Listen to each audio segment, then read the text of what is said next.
Alright, so let's talk about stoichiometry.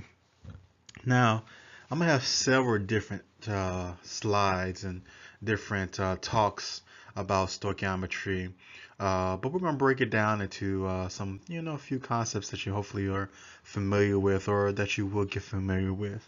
So first and foremost, let's think about something. Let's think about a problem, a very basic problem.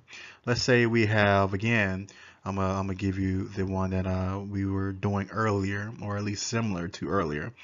We were doing AgNO3, which is silver nitrate, plus we'll do Na2CO3, which is sodium carbonate.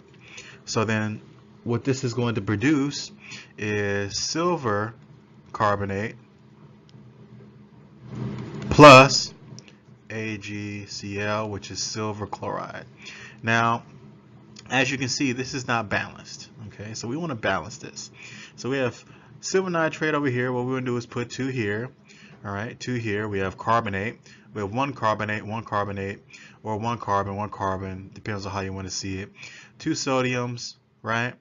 And over here, we need to change this. We need to change this guy.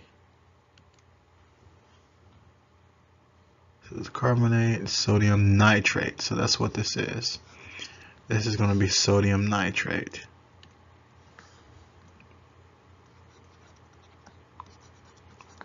Okay, so we're going to change that. So we have 2 here, we have 2 here. All right, which basically everything looks balanced. So what type of problem can come from this? Well, we can word this in several different ways, but we could say how many grams of, we'll say in this case, silver carbonate are produced when, let's say, roughly 10 grams of silver nitrate reacts with sodium carbonate. Now, due to the fact that I haven't put 2 components in the reactant phase, we want to think about that. So when you have at least 2 or more components, you need to think about limiting reactants. For this case, I'm only giving you the amount of one of the reactants. And due to that fact that I'm only giving you one amount of the reactants, we can just use that to figure out how many grams of silver carbonate are produced.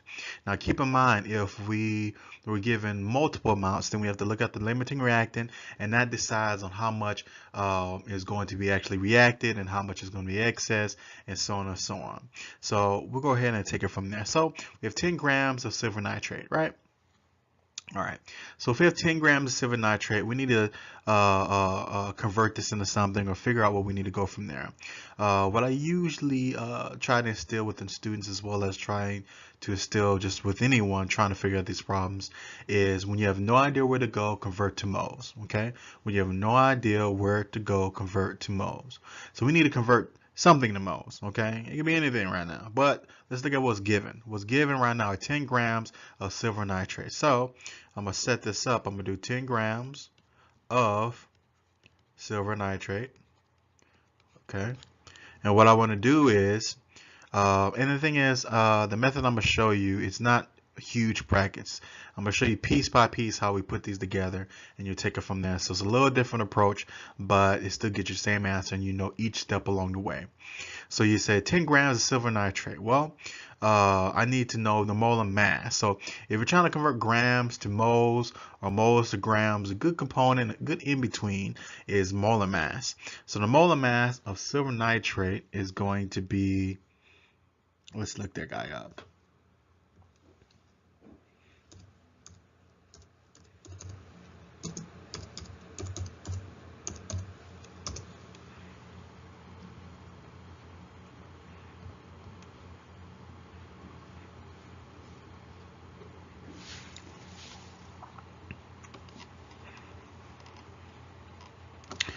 So smaller mass is going to be, as we look at this, 160, that 169.87 grams per mole. Now, when you look at this, I put the grams at the bottom. All right. The reason why is because we want to knock these guys out. Okay. We really want to knock these guys out so that we can get the correct answer. Maybe you're wondering to yourself, this is dealing with molar mass, but how do I calculate the molar mass? Well, in earlier examples and so forth, I definitely will show you that. But if we're going back and look at this, we can break down silver. We can break down essentially the nitrogen and oxygen. And if we look at it a little bit further, Ag, N, and O. Okay. O, right off the top of my mind, 16 grams per mole, roughly. It's 15.999. Nitrogen, 14 grams per mole. And then we have silver, which I'm taking as atomic mass, is going to be, let's look at it.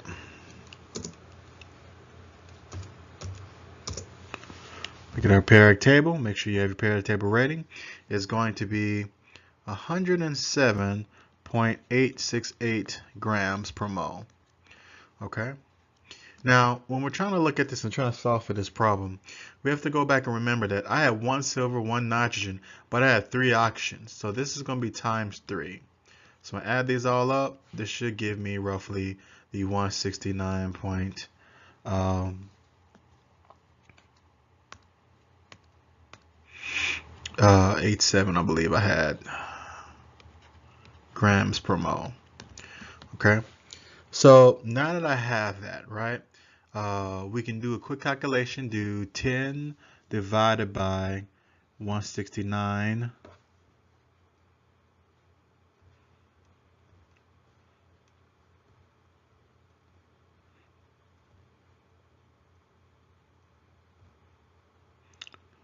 All right, 1 second.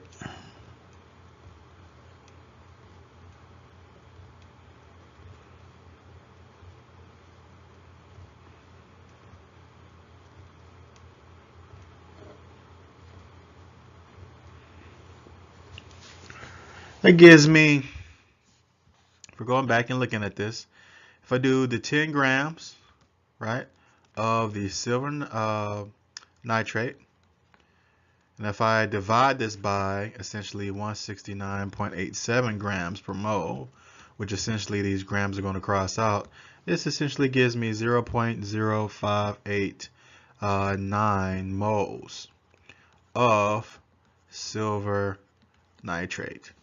Okay, so now that I have moles, what we need to have essentially is our problem again. So let's write that out again. Let's make sure that we have everything correct. So essentially I had silver nitrate plus Na2CO3, sodium carbonate, gives me, right, silver carbonate plus NaNO3, which is sodium nitrate. We can put 2 here, put a 2 here, and if you remember, we're trying to figure out how many grams of silver carbonate are actually going to be produced. So we're going to figure that out. We need to take the moles, 0.0589 moles. Okay. Now we need to look at ratio. What's the ratio between silver nitrate and this guy? So we can say essentially 2 to 1 here, because there's a 1 here, imagine. And due to the fact that that is half as many moles of silver carbonate than silver nitrate. So if we're looking at this and trying to figure it out, we need to take this, okay, do the 0.059 moles of silver nitrate, okay. Now we know that since I have this, the ratio of the silver carbonate to this 2 to 1, so basically it's going to be half. Okay, so I have 2 moles of silver nitrate for every 1 mole of silver carbonate. Okay, this is going to give me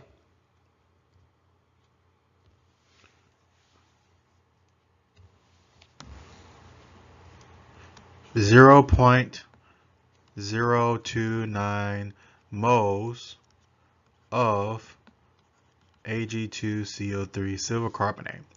Now that I have the moles, remember that deciding factor of whether or not we can convert moles to grams, grams to moles. Now we want to go back to grams. So we're going to take 0.029 moles of Ag2CO3, and then we need the molar mass of silver carbonate.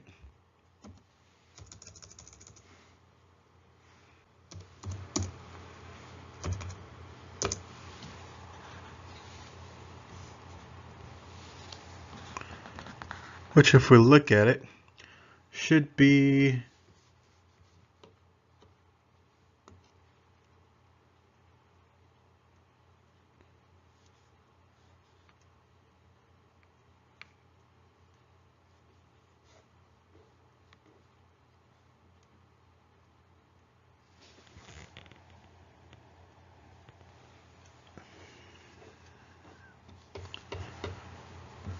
let's see.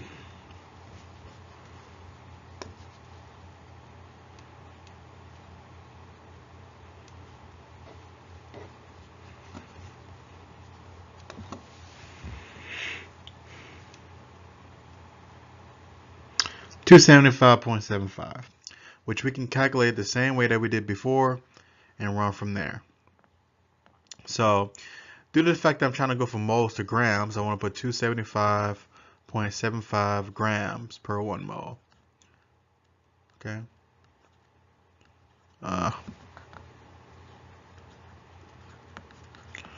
This is going to equal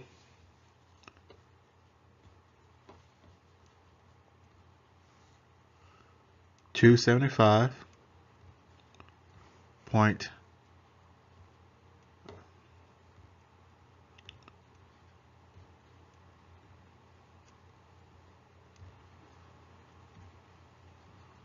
times 0.029.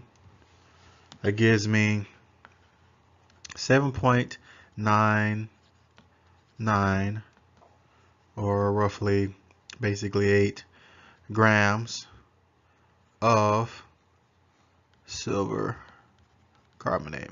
Now keep in mind, I'm not looking at significant figures right now. I'm just showing you the direct process of what you can use to figure out the stoichiometry involved, how to do molar-mole ratios, and how to do this piece by piece. Okay.